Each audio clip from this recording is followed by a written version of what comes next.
ছোট 12 ভোল্ট ব্যাটারিতে চার্জ দেওয়ার জন্য কিভাবে চার্জার তৈরি করতে হয় সেটাই আজকে আপনাদের দেখাবো।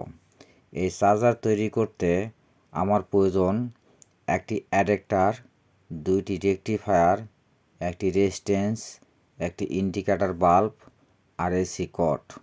এই হলে এই অ্যাডাপ্টার বা চার্জার তৈরি কমপ্লিট হয়ে যাবে।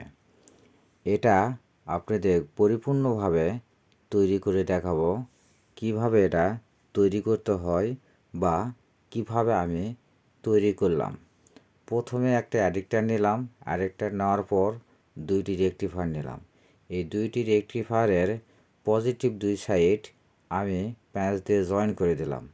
তারপর এই পজিটিভ লাইনের সাথে ক্যাপাসিটারের যে পজিটিভ ট্যাঙ্ক আছে সেই ট্যাঙ্কটি প্যাঁচ দিয়ে দিলাম। প্যাঁচ দিয়ে দেওয়ার পর এখানে আমার 4টি লাইন বাড়ালো।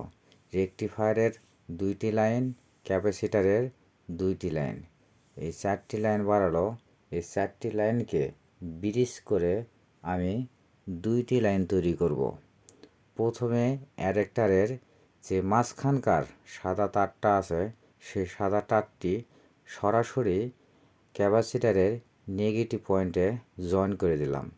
তারপরে যে দুই প্রান্তে ব্লু 2 তার আছে, এই ব্লু 2 তারের মধ্যে একটি তার রেকটিফায়ারের নেগেটিভ পয়েন্টে প্যাঁচ দিয়ে দিলাম।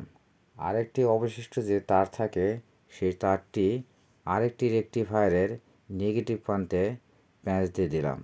প্যাঁচ দেওয়ার পর আমার অ্যাডাপ্টারে যে 3টা কালেকশন ছিল 3টি কালেকশনও আমার প্যাঁচ দেওয়া কমপ্লিট, মানে অ্যাডাপ্টারের কাজ শেষ। এখন ইন্ডিকেটরের সাথে যে 1K রেজিস্ট্যান্স নিয়েছি এই 1K রেজিস্ট্যান্স প্যাঁচ দিয়ে এখানে সেট করে দেব। আমি যে পজিটিভ লাইনটা আছে এই পজিটিভ লাইনের সাথে 1K রেজিস্ট্যান্স প্যাঁচ দিয়ে দিলাম।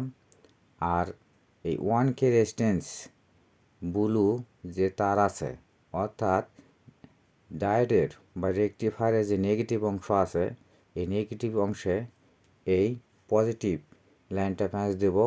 আর বাল্বের যে নেগেটিভ সাইডটা থাকলো সেই নেগেটিভ সাইডটা সরাসরি ক্যাপাসিটরের নেগেটিভ ট্যাঙ্কে জয়েন করে দেব। তার আগে আমি এখানে যে দিক দিয়ে ব্যাটারি চার্জ হবে সেই ব্যাটারির চার্জের 2 তার সংযোগ করে নিচ্ছি। প্রথমে লাল তারটি আমি সংযোগ করলাম এটা ক্যাপাসিটরের পজিটিভ ট্যাঙ্কে, আর কালো তারটি সেট করতেছি এটা ক্যাপাসিটরের নেগেটিভ ট্যাঙ্কে। তাহলে আমার এখানে ব্রিজ লাইন তৈরি করা কমপ্লিট। পজিটিভ লাইন পেলাম, নেগেটিভ লাইন পেলাম। এদিকে আমার যে 12 ভোল্ট ব্যাটারি চার্জ দেওয়া লাগবে সেখানকে যে ভোল্ট তৈরি হবে সে ভোল্টের 12 ভোল্টের লাইন আমার কমপ্লিট হয়ে গেল। এখন অ্যাডাপ্টারের যে লাইন ঢুকবে অর্থাৎ এসি বা কারেন্ট, এই লাইনটি আমি এখন সংযোগ দেব। এর জন্যে এসি কর্ডটি নিলাম।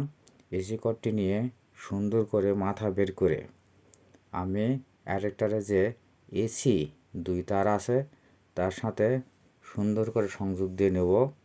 সংযোগ দিয়ে নিয়ে এখানে টেপ মারি দেব যাতে কারেন্টের শর্ট খাওয়ার কোনো সম্ভাবনা না থাকে। আমি এই এক ঠ্যাঙ্গের সাথে প্যাঁচ দিয়ে নিলাম। এখানে আয়রন দিয়ে সুন্দর করে ঝালাই দিয়ে দেবো, কারণ লুজ কালেকশন হলে এখানে শর্ট সার্কিট হতে পারে। এর সম্ভাবনা থেকে দূরে থাকার জন্য আমি সুন্দরভাবে ঝালাই করে নিলাম। এখন দ্বিতীয় লাইনটা ভালো করে প্যাঁচ দিয়ে নেব। প্যাঁচ দিয়ে নিয়ে এখানেও ঝালাই করে দেব, কারণ ঝালাই করে দিলে এখানে টাইট ফিটিং ভালো হবে, কোনো লুজ কালেকশন হবে না। আমার দ্বিতীয় লাইনটাও ঝালাই করা কমপ্লিট। এখন সুন্দর করে টেপ দিয়ে প্যাঁচ দিয়ে দেবো যাতে কারেন্টে শর্ট না খাওয়া লাগে।